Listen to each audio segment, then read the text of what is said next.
નમસ્કાર મિત્રો, સ્વાગત છે તમારું અમારી યુટ્યુબ ચેનલમાં। તો મિત્રો, જીપીએસસી એટલે કે ગુજરાત જાહેર સેવા આયોગ દ્વારા નાયબ મામલેદારની પોસ્ટો ભરતી બહાર પાડવામાં આવેલી છે અને તેમાં ઓનલાઈન અરજી ફોર્મ પણ શરૂ કરવામાં આવેલા છે। તો ઓનલાઈન અરજી ફોર્મ જાતે કેવી રીતે ભરી શકાય તેના વિશે સ્ટેપ બાય સ્ટેપ એક જ વિડીયોમાં માહિતી મેળવી લઈએ। તે પહેલા વિડીયો ગમે તો લાઈક અને શેર કરી દેજો, ચેનલમાં નવા હોય તો ચેનલને સબસ્ક્રાઇબ કરી દેજો। તો ચાલો મિત્રો, વિડીયોની શરૂઆત કરીએ।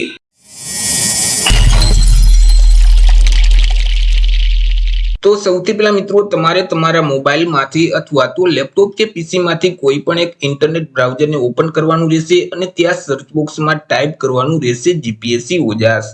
જેવું તમે જીપીએસસી ઓજાસ ટાઈપ કરી તમે તેને સર્ચ કરશો તો તમારી સામે આ મુજબની એક સ્ક્રીન ઓપન થઈ જશે કે જ્યાં જીપીએસસી નું જે ઓજાસનું પોર્ટલ છે તેમની વેબસાઇટ સૌથી પહેલા જોવા મળશે gpsc-ojas.gujarat.gov.in। તો તે વેબસાઇટ ઉપર તમારે ક્લિક કરી દેવાનું રહેશે જેથી કરી જીપીએસસી નું ઓજાસનું પોર્ટલ છે તે ઓપન થઈ જશે। અહીં જે મેનુ આપેલ છે તેમાં જે ઓનલાઈન એપ્લિકેશનનો ઓપ્શન છે તેના ઉપર ક્લિક કરશો તો સબ મેનુ ઓપન થઈ જશે કે જેમાં સૌથી પહેલા જે એપ્લાયનો ઓપ્શન છે ત્યાં તમારે ક્લિક કરવાનું રહેશે।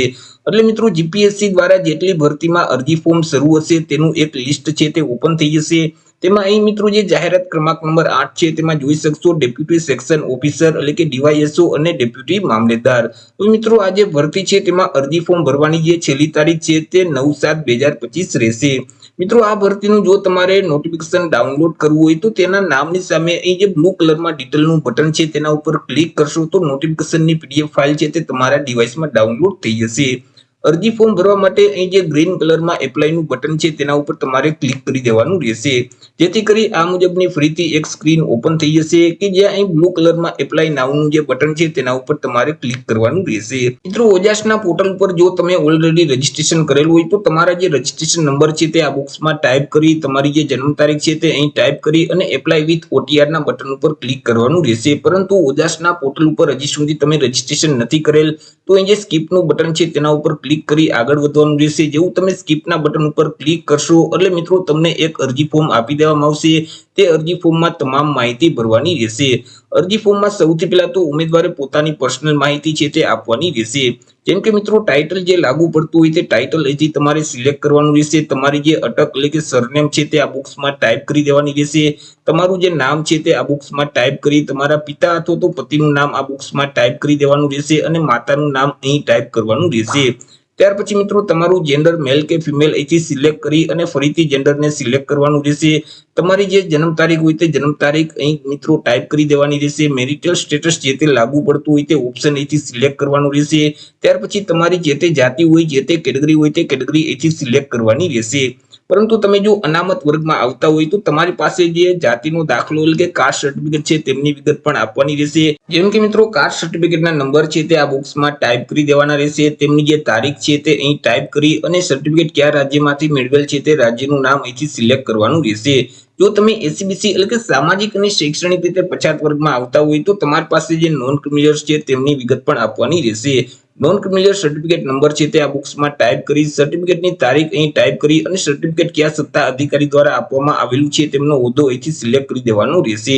ત્યાર પછી આગળ મિત્રો, તમારે અલગ અલગ બે સરનામા આપવાના રહેશે કે જેમાં સૌથી પહેલા તો હાલનું સરનામું આપવાનું રહેશે। હાલનું સરનામું આ બોક્સમાં ટાઈપ કરી દેવાનું રહેશે। રાજ્યનું નામ અહીંથી સિલેક્ટ કરી તમારા જિલ્લાનું નામ અહીંથી તમારે સિલેક્ટ કરી દેવાનું રહેશે।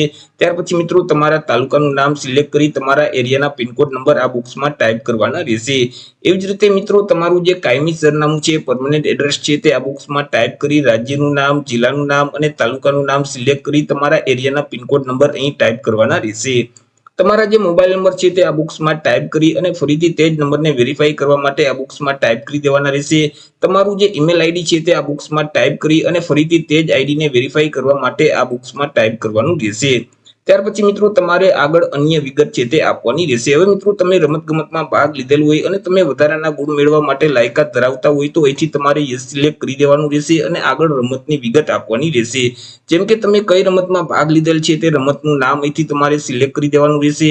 તેમનું લેવલ એટલે કે સ્તર અહીંથી સિલેક્ટ કરી અને કયા વર્ષમાં રમતમાં ભાગ લીધેલ છે તે વર્ષ આ બોક્સમાં ટાઈપ કરી દેવાના રહેશે।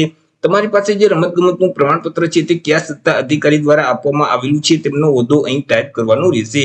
પરંતુ તમે રમતગમતમાં ભાગ નથી લીધેલ, તમે રમતગમતના વધારાના ગુણ મેળવવા માટે લાયકાત નથી ધરાવતા તો અહીંથી તમારે નો સિલેક્ટ જ રાખવાનું રહેશે। ત્યાર પછી મિત્રો તમે શારીરિક રીતે વિકલાંગ વ્યક્તિ છો કે કેમ, જો તમે શારીરિક રીતે વિકલાંગ વ્યક્તિ હોય તો અહીંથી તમારે યસ સિલેક્ટ કરી દેવાનું રહેશે અને વિકલાંગતાની વિગત આપવાની રહેશે। અહીંથી તમને જે વિકલાંગતાનો ઓપ્શન લાગુ પડતો હોય તો તેની સામે જે ચેકબુક છે તેમાં તમારે ટીક કરી દેવાનું રહેશે અને તેમની વિકલાંગતાની જે ટકાવારી છે તે ટકાવારી આ બોક્સમાં ટાઈપ કરવાની રહેશે। ત્યાર પછી તમારી પાસે જે વિકલાંગતાનું સર્ટિફિકેટ છે તેમની વિગત પણ આપવાની રહેશે, જેમ કે સર્ટિફિકેટની તારીખ આ બોક્સમાં ટાઈપ કરવાની રહેશે। ત્યાર પછી સર્ટિફિકેટના નંબર અહીં ટાઈપ કરી અને સર્ટિફિકેટ કયા સત્તા અધિકારી દ્વારા આપવામાં આવેલું છે તેમનો હોદ્દો અહીંથી સિલેક્ટ કરવાનો રહેશે। પરંતુ તમે શારીરિક રીતે વિકલાંગ વ્યક્તિ નથી તો અહીંથી તમારે નો સિલેક્ટ જ રાખવાનું રહેશે। જો તમે શારીરિક રીતે વિકલાંગ વ્યક્તિ હોય તો તમારે પરીક્ષામાં લહૈયાની જરૂર છે કે કેમ, જો લહૈયાની જરૂર હોય તો યસ સિલેક્ટ કરવાનું, નહીતર નો સિલેક્ટ રાખવાનું રહેશે। તમારી પાસે બેઝિક કોમ્પ્યુટરનું નોલેજ છે કે કેમ, જો કોમ્પ્યુટરનું નોલેજ હોય તો યસ સિલેક્ટ કરવાનું, નહીતર નો સિલેક્ટ રાખવાનું રહેશે। આગળ મિત્રો તમે જો વિધવા ઉમેદવાર હોય તો અહીંથી તમારે યસ સિલેક્ટ કરવાનું રહેશે અને તમારી પાસે જે વિધવાનું સર્ટિફિકેટ છે તેમની વિગત આપવાની રહેશે। જેમ કે સર્ટિફિકેટના નંબર છે તે આ બોક્સમાં ટાઈપ કરી દેવાના રહેશે, સર્ટિફિકેટની તારીખ અહીં ટાઈપ કરી અને સર્ટિફિકેટ કયા સત્તા અધિકારી દ્વારા આપવામાં આવેલું છે તેમનો હોદ્દો અહીંથી સિલેક્ટ કરી દેવાનું રહેશે। પરંતુ તમે વિધવા ઉમેદવાર નથી તો અહીંથી તમારે નો સિલેક્ટ જ રાખવાનું રહેશે। ત્યાર પછી તમે માજી સૈનિક છો કે કેમ, જો માજી સૈનિક હોય તો યસ સિલેક્ટ કરવાનું રહેશે અને તેની વિગત આપવાની રહેશે। જેમ કે તમે માજી સૈનિક છો તો તમે રિટાયર્ડ થઈ ગયેલા માજી સૈનિક છો કે 1 વર્ષની અંદર રિટાયર્ડ થવાના છો તેમનું સ્ટેટસ અહીંથી સિલેક્ટ કરી દેવાનું રહેશે। ત્યાર પછી મિત્રો તમારી જોઈનિંગ તારીખ અને ડિસ્ચાર્જ તારીખ બંને અહીં ટાઈપ કરી દેવાની રહેશે। તમારી પાસે જે માજી સૈનિકનું આઈ કાર્ડ છે તે આઈ કાર્ડના નંબર અહીં ટાઈપ કરવાના રહેશે। આઈ કાર્ડ જે તારીખે આપવામાં આવેલું છે તેમની તારીખ અહીં ટાઈપ કરી અને આઈ કાર્ડ જે સત્તા અધિકારી દ્વારા આપવામાં આવેલું છે તેમનો હોદ્દો અહીંથી સિલેક્ટ કરવાનો રહેશે। પરંતુ તમે માજી સૈનિક નથી તો અહીંથી તમારે નો સિલેક્ટ જ રાખવાનું રહેશે। ત્યાર પછી તમે ગુજરાત રાજ્યમાં સરકારી કર્મચારી તરીકે ફરજ બજાવો છો કે કેમ, જો તમે ગુજરાત રાજ્યમાં સરકારી કર્મચારી તરીકે ફરજ બજાવતા હોય તો યસ સિલેક્ટ કરી દેવાનું રહેશે અને તમારી જોઈનિંગ તારીખ આ બોક્સમાં ટાઈપ કરવાની રહેશે અને ડિપાર્ટમેન્ટનું નામ છે તે અહીં ટાઈપ કરવાનું રહેશે। તો મિત્રો તમે જે ફરજ બજાવો છો તે મિત્રો તમારી જે પોસ્ટ છે તે હાલ અત્યારે જે પોસ્ટ ઉપર અરજી ફોર્મ ભરો છો તે કેડરની પોસ્ટ છે કે કેમ, જો તે કેડરની પોસ્ટ હોય તો યસ સિલેક્ટ કરવાનું, નહીતર નો સિલેક્ટ રાખવાનું રહેશે। પરંતુ તમે ગુજરાત રાજ્યમાં હાલ અત્યારે સરકારી કર્મચારી તરીકે ફરજ નથી બજાવતા તો અહીંથી તમારે નો સિલેક્ટ જ રાખવાનું રહેશે। આગળ મિત્રો તમારે ધોરણ 10 ની વિગત છે તે આપવાની રહેશે। ધોરણ 10 ની પરીક્ષા તમે જે પાસ કરેલ છે તેમનો જે સીટ નંબર અથવા તો જે રોલ નંબર છે તે આ બોક્સમાં ટાઈપ કરવાનું રહેશે। હવે મિત્રો અહીં જે સીટ નંબર છે તેમાં જો સ્પેસ હોય અથવા તો સ્પેશિયલ કેરેક્ટર હોય તો તે લખવાનું નથી। મિત્રો અહીં સ્પેસ છોડ્યા વગર જ તમારે સીટ નંબર છે તે લખવાનું રહેશે અને તે જ સીટ નંબરને ફરીથી આ બોક્સમાં ટાઈપ કરી દેવાનું રહેશે। ધોરણ 10 ની પરીક્ષા જે મંથ અને જે યરમાં પાસ કરેલ છે તે પાસિંગ મંથ અને યર આ બોક્સમાં ટાઈપ કરવાનું રહેશે। ધોરણ 10 ની જે માર્કશીટ છે તેમાં જેવી રીતે તમારું નામ છે એવી જ રીતે આખું નામ આ બોક્સમાં ટાઈપ કરવાનું રહેશે। ધોરણ 10 ની પરીક્ષા જે બોર્ડમાંથી પાસ કરેલ છે તે બોર્ડનું નામ અહીંથી તમારે સિલેક્ટ કરી દેવાનું રહેશે। ત્યાર પછી મિત્રો તમારે લેંગ્વેજની વિગત આપવાની રહેશે। અહીં તમને અલગ અલગ 3 લેંગ્વેજ જોવા મળશે, ઇંગ્લિશ, હિન્દી અને ગુજરાતી। જે લેંગ્વેજ તમે રીડ કરી શકતા હોય તો તેની સામે જે ચેકબુક છે તેમાં તમારે ટીક કરી દેવાનું રહેશે। જે લેંગ્વેજ લખી શકતા હોય તો તેની સામે જે ચેકબુક છે તેમાં તમારે ટીક કરવાનું રહેશે અને જે લેંગ્વેજ તમે બોલી શકતા હોય તો તેની સામે જે ચેકબુક છે તેમાં તમારે ટીક કરવાનું રહેશે। ત્યાર પછી નીચે તમારે ફોટો અને સિગ્નેચર અપલોડ કરવાના રહેશે। હવે મિત્રો અહીં તાજેતરનો પાસપોર્ટ સાઇઝનો ફોટોગ્રાફ છે તે અપલોડ કરવાનો છે કે જેનું બેકગ્રાઉન્ડ છે તે વ્હાઇટ કલરનું હોવું જોઈએ અને ફોટાની નીચે ફોટો પડાવ્યાની તારીખ છે તે લખવાની રહેશે કે જે તારીખ છેલ્લા 1 વર્ષ કરતા વધારે જૂની ન હોવી જોઈએ। એટલે કે મિત્રો તાજેતરનો જ ફોટો તમારે અપલોડ કરવાનો રહેશે। અહીં જે ચોઈસ ફાઇલનું બટન છે તેના ઉપર ક્લિક કરશો તો ડિવાઇસ ઓપન થઈ જશે કે જ્યાં સ્કેન કરેલો તાજેતરનો પાસપોર્ટ સાઇઝનો ફોટોગ્રાફ રાખેલ છે તેને સિલેક્ટ કરી અપલોડના બટન ઉપર ક્લિક કરશો તો અહીં ફોટોગ્રાફ અપલોડ થઈ જશે। એવી જ રીતે નીચે મિત્રો તમારે સિગ્નેચર અપલોડ કરવાની રહેશે। હવે તમે જે સિગ્નેચરની ફાઇલ અપલોડ કરો છો તે ફાઇલનું ફોર્મેટ જેપીજી ફોર્મેટ હોવું જોઈએ। ફાઇલની સાઇઝ છે તે 15 KB કરતા ઓછી હોવી જોઈએ। મિત્રો અહીં સફેદ કાગળ ઉપર કાળી અથવા તો બ્લુ પેનથી સહી કરી અને મિત્રો તમારે તે સિગ્નેચર અપલોડ કરવાની રહેશે। ચોઈસ ફાઇલનું જે બટન છે તેના ઉપર ક્લિક કરશો તો ડિવાઇસ ઓપન થઈ જશે કે જ્યાં તમે સ્કેન કરેલી સિગ્નેચર રાખેલ છે તેને સિલેક્ટ કરી અપલોડના બટન ઉપર ક્લિક કરશો તો સિગ્નેચર અપલોડ થઈ જશે। ત્યાર પછી તમારે એજ્યુકેશન ક્વોલિફિકેશન એટલે કે શૈક્ષણિક લાયકાતની વિગત આપવાની રહેશે। મિત્રો તમે ગ્રેજ્યુએશનની પરીક્ષા પાસ કરેલ છે તો અહીં જે એની ગ્રેજ્યુએશનનો ઓપ્શન છે તેને સિલેક્ટ કરવાનું રહેશે। પરંતુ અહીં છેલ્લા વર્ષ અથવા તો છેલ્લા સેમેસ્ટરની જે પરીક્ષા આપેલ છે પરંતુ હજી સુધી રિઝલ્ટ નથી આવેલ તો એ સૌથી જે પહેલો ઓપ્શન છે તેને સિલેક્ટ કરી દેવાનું રહેશે। ત્યાર પછી સ્નાતકની પરીક્ષા પાસ કરેલ છે તેમાં જે મેળવેલ ટકાવારી છે તે આ બોક્સમાં ટાઈપ કરી દેવાની રહેશે। ગ્રેડ અહીંથી સિલેક્ટ કરવાનું રહેશે।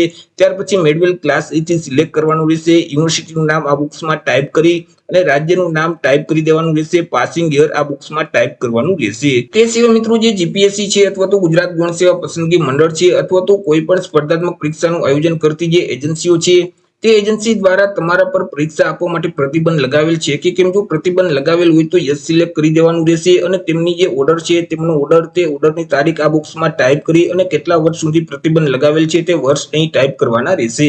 પરંતુ સ્પર્ધાત્મક પરીક્ષાનું આયોજન કરતી કોઈ પણ એજન્સીઓ દ્વારા પરીક્ષા આપવા માટે તમારા પર પ્રતિબંધ નથી લગાવેલ તો અહીં તમારે નો સિલેક્ટ જ રાખવાનું રહેશે. ત્યાર પછી નીચે એક ડિક્લેરેશન જોવા મળશે, તેને વાંચી લેવાનું રહેશે. એક્સેપ્ટ કરવા માટે યસ ના બટન ઉપર ક્લિક કરી અને સેવ નું જે બટન છે તેના ઉપર ક્લિક કરવાનું રહેશે. જેવું તમે સેવ ના બટન ઉપર ક્લિક કરશો તો તમારી અરજી ફાઇનલી સબમિટ થઈ જશે. તમને એક અરજી નંબર આપી દેવામાં આવશે, સાથે સાથે તમને એક કન્ફર્મેશન નંબર પણ આપવામાં આવશે. હવે મિત્રો અહીં અરજી ફોર્મ ભરવાની જે છેલ્લી તારીખ છે 9/7/2025 તે તારીખ સુધીમાં તમે તમારા ફોર્મમાં કોઈ પણ પ્રકારનો સુધારો વધારો છે તે કરી શકશો. અરજી ફોર્મ ભરવાની તારીખ પૂર્ણ થઈ જશે એટલે તમારું ફોર્મ છે તે ઓટોમેટિક કન્ફર્મ થઈ જશે.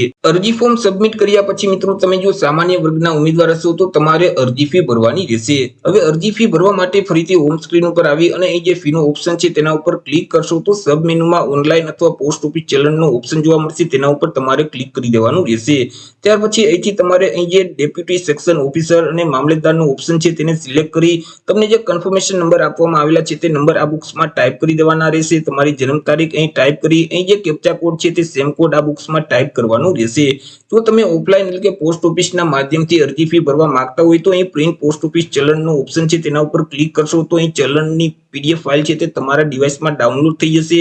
તેની પ્રિન્ટ કાઢી અને કોમ્પ્યુટરની સુવિધા ધરાવતી કોઈ પણ જે પોસ્ટ ઓફિસ છે ત્યાં જઈ તમારે અરજી ફી ભરી દેવાની રહેશે. પરંતુ મિત્રો તમે ઓનલાઈન ફી ભરવા માંગતા હોય તો અહીં તમને ઓપ્શન જોવા મળશે ઓનલાઈન પેમેન્ટ ઓફ ફી, તેના ઉપર તમે ક્લિક કરશો તો આગળ તમારી પાસે વિગત માંગશે કે તમે કોના માધ્યમથી પેમેન્ટ કરવા માંગો છો. નેટ બેન્કિંગ છે, ક્રેડિટ કાર્ડ છે, ડેબિટ કાર્ડ છે કે યુપીઆઈ છે. તમે જેના વડે પેમેન્ટ કરવા માંગતા હોય તે ઓપ્શન સિલેક્ટ કરી અને તેની માહિતી ફિલ કરી સબમિટના બટન ઉપર ક્લિક કરશો તો અહીં તમારી ઓનલાઈન અરજી ફી ભરાઈ જશે. ત્યાર પછી તેની જો રિસિપ્ટ ડાઉનલોડ કરવી હોય તો અહીં તમને ઓપ્શન જોવા મળશે ઓનલાઈન પેમેન્ટ રિસિપ્ટ, તેના ઉપર ક્લિક કરશો તો રિસિપ્ટની પીડીએફ ફાઇલ ડાઉનલોડ થઈ જશે. તમે જે અરજી ફોર્મ ભરેલ છે તેની પીડીએફ ફાઇલ ડાઉનલોડ કરવી હોય તો અહીં પ્રિન્ટ એપ્લિકેશન ફોર્મનો ઓપ્શન જોવા મળે છે, તેના ઉપર ક્લિક કરશો તો ફોર્મની પીડીએફ ફાઇલ ડાઉનલોડ થઈ જશે. તો એ રીતે મિત્રો જે જીપીએસસી દ્વારા નાયબ મામલેદારની પોસ્ટ પર ભરતી બહાર પાડવામાં આવેલી છે તેમાં તમે જાતે જ ઓનલાઈન અરજી ફોર્મ ભરી શકો છો. તો આશા રાખું છું વિડીયો પસંદ પડ્યો હશે. વિડીયો પસંદ પડ્યો હોય તો લાઈક અને શેર કરી દેજો. ચેનલમાં નવા હોય તો ચેનલને સબસ્ક્રાઇબ કરી દેજો. ફરી મળીશું એક નવા ટોપિક સાથે એક નવા વિડીયોમાં. ત્યાં સુધી જય હિન્દ, વંદે માતરમ.